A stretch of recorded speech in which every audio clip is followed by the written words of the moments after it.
Hello everyone, welcome to Pragya empower studies. हमारा अध्याय चल रहा है एक समुच्चय, है ना, कक्षा 11वीं। प्रश्नावली 1.3 के क्वेश्चन हम सॉल्व कर रहे हैं। तो ये आखिरी क्वेश्चन है 8th नंबर का। तो स्टार्ट करते हैं। देखिए क्वेश्चन है समुच्चय ए 1 2 3 1 1 3 5, समुच्चय बी 2 4 6 और समुच्चय सी 0 2 4 6 8 प्रदत्त है। ये तीनों समुच्चय दिए हैं। इन तीनों समुच्चयों ए बी सी के लिए निम्नलिखित में से कौन सा या से सार्वत्रिक समुच्चय के लिए जा सकते हैं, है ना। ये 4 ऑप्शन दिए हैं, ठीक है। इनमें से कौन सा इनका सार्वत्रिक समुच्चय हो सकता है। एक भी हो सकता है, ज्यादा भी हो सकता है। तो हमको पता करना है कौन से या कौन सा। पहला है 1 2 3 4 5 6, दूसरा है 5, तीसरा 0 1 2 3 4 5 6 7 8 9 10 और चौथे नंबर का है 1 2 3 4 5 6 7 8, है ना। हमको सार्वत्रिक समुच्चय ज्ञात करना है। तो उसके पहले हमको सार्वत्रिक समुच्चय की परिभाषा पता होनी चाहिए, वो क्या होता है। तो देखिए सार्वत्रिक जो समुच्चय होता है एक आधारभूत समुच्चय होता है। आधारभूत समुच्चय, ये जो दूसरे समुच्चय है उनके लिए एक आधारभूत समुच्चय होता है। ये एक बहुत बड़ा समुच्चय होता है ना। और बाकी समुच्चय इसके क्या होते हैं, उपसमुच्चय होते हैं, ठीक है। इसको यू से डिनोट करते हैं, है ना, यू से दर्शाते हैं। जैसे एक बड़ा समुच्चय है यू, हो गया ये यू बड़ा समुच्चय।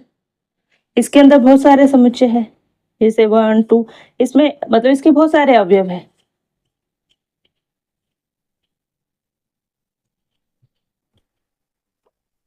ठीक है। ये उसके अवयव है, यानी इसमें सारे क्या है, पूर्णांक है। पूर्णांक, है ना, सारे पूर्णांक है यू में। तो हम बोलेंगे कि प्राकृत संख्या है, इसमें से निकलती है ना। पूर्णांक क्या होता है, माइनस भी होती है, प्लस भी होते हैं और जीरो भी होता है और अनंत तक, है ना। ये नहीं, ये -2 माइनस इधर अनंत तक, फिर ये 0 1 2 3 इधर अनंत तक, इस तरह से। तो यू क्या है, वास्तविक संख्या है बोल दो, रियल नंबर, या बोल दो पूर्णांक बोल दो। तो जैसे धनात्मक पूर्णांक या प्राकृत संख्या है, इसी में से निकलेगी। 1 2 3 4 प्राकृत संख्या यही है। उसमें आप माइनस वाली संख्या मत गिनो, जीरो मत गिनो, तो प्राकृत संख्या निकल जाती है 1 2 3 4 5 अनंत तक। तो प्राकृत संख्या क्या है, ये पूर्णांकों का उपसमुच्चय हुआ। ये सबसे बड़े समुच्चय में से बहुत सारे समुच्चय निकल जाएंगे, है ना। जीरो अलग निकल जाए, एक समुच्चय निकल जाएगा जिसमें 4 8 9 हो, एक समुच्चय है जिसमें 4 8 9 हो, तो वो भी इसमें से निकल जाएगा, इसमें से भी बन जाएगा। मतलब ये समुच्चय भी इसका समुच्चय है ना। तो आधारभूत जो समुच्चय होता है, एक बड़ा समुच्चय जिसमें से बाकी समुच्चय निकल सकते हैं उपसमुच्चय के रूप में, उसको क्या बोलेंगे, सार्वत्रिक समुच्चय, है ना, ठीक है। तो जैसे ये दिया है, अब इसको हटा दूं, तो इसको यू से दर्शाते हैं, है ना।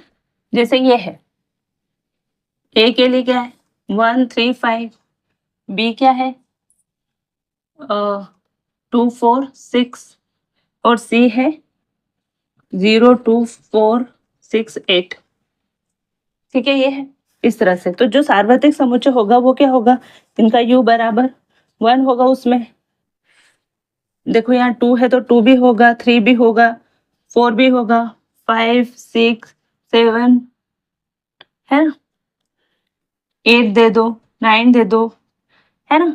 मतलब ये वाले देखो 1 3 5 उसमें से निकल जाएंगे, तो 1 3 5 बन गया, 2 4 6 2 4 6 बन गया, 0 तो यहाँ पर 0 भी होना चाहिए, है ना। 2 बन गया, 4 6 8 यहाँ आ गया। अब कोई ज्यादा हो तो चलेगा, जैसे हमने बोला था ना कि पूर्णांक जो है, सारे पूर्णांक, उसमें धनात्मक पूर्णांक ऋणात्मक पूर्णांक सब आएंगे अनंत तक, और 0 भी आएगा। हम प्राकृत संख्या क्या बोलते हैं, 1 से अनंत तक, 1 2 3 से अनंत। तो बाकी उसमें और भी ज्यादा है चलेगा, लेकिन कम नहीं होना चाहिए। तो देखो जो इसमें है वो इसमें भी है, इसमें है वो इसमें है, इसमें, मतलब इन तीनों के लिए एक सार्वत्रिक समुच्चय क्या बन जाएगा।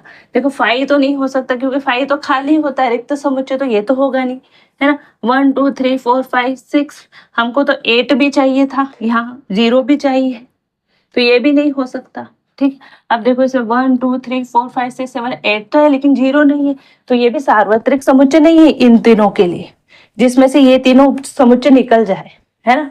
तो ये वाला सही है, इसमें 0 1 1 2 3 4 5 6 देखो ये भी निकल गया, 1 3 5 निकल गया, फिर ये 2 4 6 निकल गया, 0 2 4 6 8 ये भी निकल गया, है ना। तो ये आंसर है, क्योंकि इसमें से ए भी निकल जाता है उपसमुच्चय के रूप में, बी भी निकलेगा और सी भी निकलेगा, ठीक है। तो ये यू क्या है, सार्वत्रिक समुच्चय, और ये इनके लिए कौन सा होगा, ये जिसमें से ये तीनों उपसमुच्चय निकल जाएंगे। इसमें ज्यादा हो सकते हैं, जैसे 10 ज्यादा में है जो इन तीनों में नहीं है ना, 9 ज्यादा में है जो इन तीनों में नहीं, वो चलेगा, लेकिन इनमें से जो है वो कम नहीं होना चाहिए। तो ये सार्वत्रिक समुच्चय जिसमें से ये तीनों उपसमुच्चय बन सकते हैं, इन तीनों के लिए एक सार्वत्रिक समुच्चय क्या होगा, ये होगा, ठीक है। ठीक है, तो आई होप कि ये समुच्चय, सार्वत्रिक समुच्चय की परिभाषा भी आपको समझ में आ गई होगी। एक आधारभूत समुच्चय होता है, उसको यू से दर्शाया जाता है, बाकी जो समुच्चय दिखाए गए हैं वो उसके उपसमुच्चय बनते हैं, इसमें से बहुत सारे उपसमुच्चय बन जाते हैं, जो कि क्वेश्चन से भी आपको समझ में आ गया होगा। तो आई होप कि ये समझ में आ गया होगा। अगर आपको वीडियो अच्छा लगे, अच्छे से समझ में आया, तो प्लीज़ वीडियो को लाइक कीजिएगा, चैनल पर नए हो तो चैनल को सब्सक्राइब कीजिएगा। कोई इशू हो तो कमेंट बॉक्स में कमेंट कीजिए। मिलता है नेक्स्ट वीडियो में, तब तक के लिए जय हिंद, जय भारत, थैंक यू।